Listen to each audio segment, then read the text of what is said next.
Congressman, good to see you. Thank you so much for being here. And as you know, your colleagues on the Republican side are being forced to rely on reconciliation to do appropriations. I mean, they've got to fund an important priority as immigration enforcement, but because you and your colleagues won't work with them at all, they've got to use reconciliation to do that.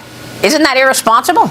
Well, they already have $75 billion for ICE over 4 years. We want certain reforms so that Americans aren't harassed by ICE officers, so that people's basic rights are upheld. I think most Americans want a secure border, but they don't want ICE raids in their cities. And that is really the debate, and they should work to compromise so that we can move forward. But, I mean, how much pressure can you put on this president at this point? I mean, you are just voting on everything against the president. The Democrats can't stand President Trump. Do you see a time to start working together? Absolutely. But, you know, one of the things the president should do is end this war. I mean, 3 Republicans voted with us to end the war. Here's why the war is really hurting us. You talked about the Fed not cutting rates. Part of the reason they can't cut rates is because of the war and prices. And what does that mean? Higher mortgages, higher credit card interest rates, higher student loans. And then you see the cost of food and the cost of gas and the cost of farmers of urea, ammonia, and nitrogen and their fertilizers. Let's end this war to bring down prices. Yeah, the president is trying to end the war. He's been trying to end the war for a couple of weeks now. He keeps thinking that it's close to being over. He told me that a couple of times. And yet the Iranians keep coming back with a refusal to end their nuclear weaponry program. Are you saying that you're okay with Iran having a nuclear weapon? I am not. And of course, we need to negotiate to get their enriched uranium out. We've had these conversations before about the JCPOA and how President Obama got 97% out. I don't want to relitigate it, but the point is that there are a lot of people who want to see a negotiated settlement. I hope you talk to Xi Jinping about his involvement in getting a negotiated settlement, get the enriched uranium out, keep the Strait of Hormuz open, and make sure that the war ends, because it's literally hurting American farmers, American consumers, price of food, price of gas, and it's preventing the Fed from doing what the president wants, which is cut rates. I mean, cutting rates would help the economy. They can't do that while this war is ongoing and inflation is high. Right. No, and I think that's why the president is trying to end it, certainly, to get the price of those commodities lower, oil, gas, and fertilizer as well. But, of course, we did litigate this, and we already went through this before, that President Obama actually sent Iran money, as opposed to actually President Trump trying to stop them from having a nuclear weapon. But I want to get your take on what China said, because the president is making news right now. He just spoke on Air Force One to reporters, and he said that China agreed to buy 200 Boeing planes with the potential commitment of buying 750 jets. He also said that China agreed to buy soybeans, and he said that he would consider lifting sanctions on Chinese companies purchasing oil, but no decision has been made yet. Now, the president said that he did get a commitment from Xi Jinping that China would buy oil from America. We don't know if they're going to keep that promise, but he said they're going to send Chinese ships to Louisiana and Texas to buy American oil. And then on Taiwan, there were other things said, but let me get your take on those deals right now. What is your assessment of this trip? Why give Iran, the leading state sponsor of terrorists, $2 billion so that they could go give that money to the proxies that they support, like Hezbollah and Hamas? Why unfreeze money? It was Iranian money that was unfrozen for 97% of enriched uranium to get out of the country. Right. President Trump tore that deal up. Now there's tons of enriched uranium.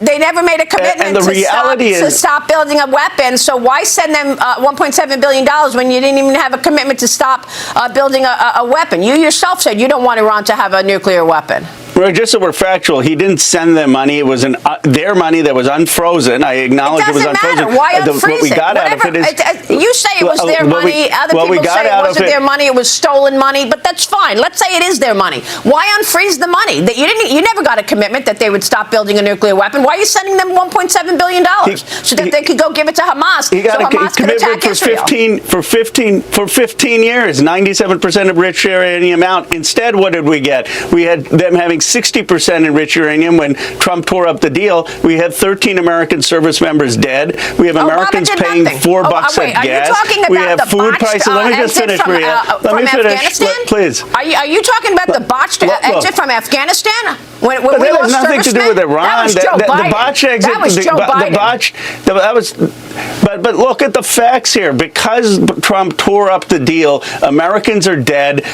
Americans are paying more for food. Americans are paying more for gas. The Strait of Hormuz is less secure. No. And the war is unpopular. 70% of Americans don't want this war. Even Republicans are defecting. But nobody wants war. But we also don't want a nuclear terrorist. Let's talk about China. We don't want a nuclear terrorist to have a nuclear weapon. Okay? We don't want a terrorist. And Obama was on the road to achieving that. No way. He didn't achieve anything. Obama did squat. We can talk about. Obama did squat. That's not true. Come on. He unfroze all that money. Look, let's get to Taiwan. He unfroze the money. He gave the money to Iran. What did they do with the money? They gave it to Hamas, Hezbollah, and then they committed atrocities on Israel. He should have built on the JCPOA instead of ripping it up and getting us into war. He promised us no wars, and he didn't want to go into this war. So in other words, you trust Iran. In other words, you trust Iran. No, I don't. You think Iran's going to keep their promises then?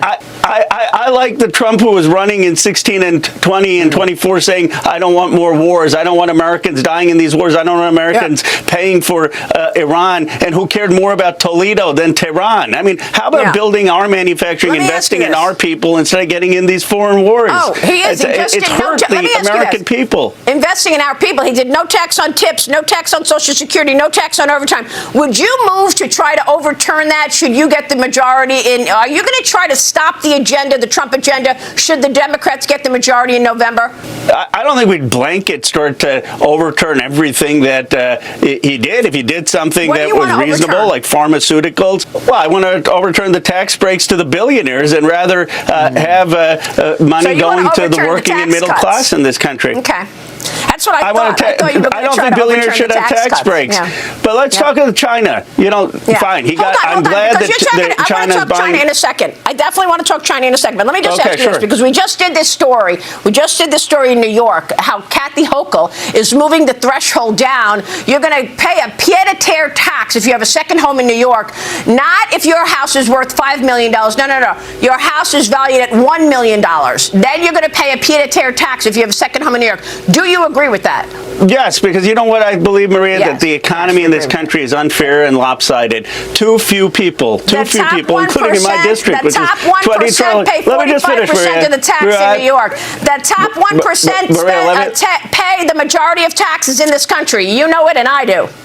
Maria, let me say this, and you may agree with me. Look, you can't have a country where a few people in a few places control the majority of the nation's wealth. That's not a democracy, and it's not sustainable. In world history, you've seen revolution when that happens. In Silicon Valley, you have 19 billionaires who have 12% of the economy. So what I'm saying is, if America has been good to you, you can do good for America. You can pay a little bit of tax so people have health care, child care, a living wage. And they do. I know plenty of billionaires. All they do is spend money. Hey, I know plenty of billionaires. All they do is spend money on health care. Do you not believe that we have a wealth in hospitals? They send money to education. They spend money on the arts. They send all their money, and they send all their money to all of these nonprofits. I know plenty of billionaires that do just that. But they have an obligation to pay some tax so that we can have public goods and health care, child care, and education. They pay the majority of it. But they're not. The rich pay the majority of the tax in this country. Warren Buffett has said. No, you're mixing up words. That's not true. He was talking about capital gains tax. Let me just finish. I know exactly what Warren Buffett said. Why is capital gains? He was talking about capital gains taxes. He was not talking about income taxes. I know exactly what Warren Buffett said. But he's saying he pays less tax.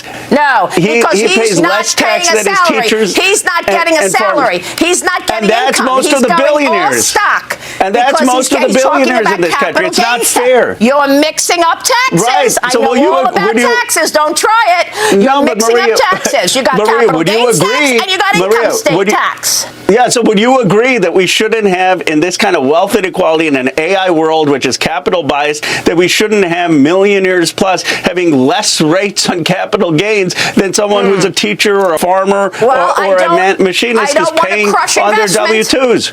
I don't want to crush investment. I want people to encourage. I want people to feel encouraged to buy and invest into the markets and put it in their 401k.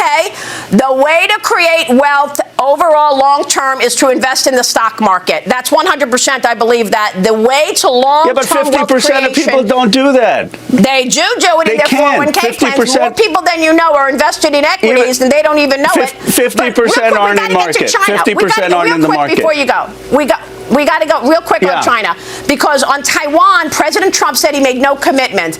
And as soon as the president got to China, you know what happened. Xi Jinping tried to set the table, tried to run the table by saying any mishandling of the Taiwan situation will mean conflict between the U.S. and China, and it will mean a very dangerous situation. So I ask you, do you believe the U.S. should change its position on Taiwan and actually back Taiwan? I think we should affirm the one China policy, but we should have made it very clear there to Xi Jinping that the United States will not stand for any provocation militarily on Taiwan, and that they cannot continue to be militarily coercive. Now, I'm glad that the president got 200 Boeing jets, but the reason Boeing's stock fell yesterday is because in 2017, President actually got 300 Boeing jets, and the expectation was 500. But the biggest thing I'm concerned about, Maria, on a bipartisan basis, is there is no way China should hold us monopoly with rare earths. We need to get a commitment that they will never do that again. They should not be holding this world monopoly. 100%. I appreciate the back and forth. I always enjoy it. Me too.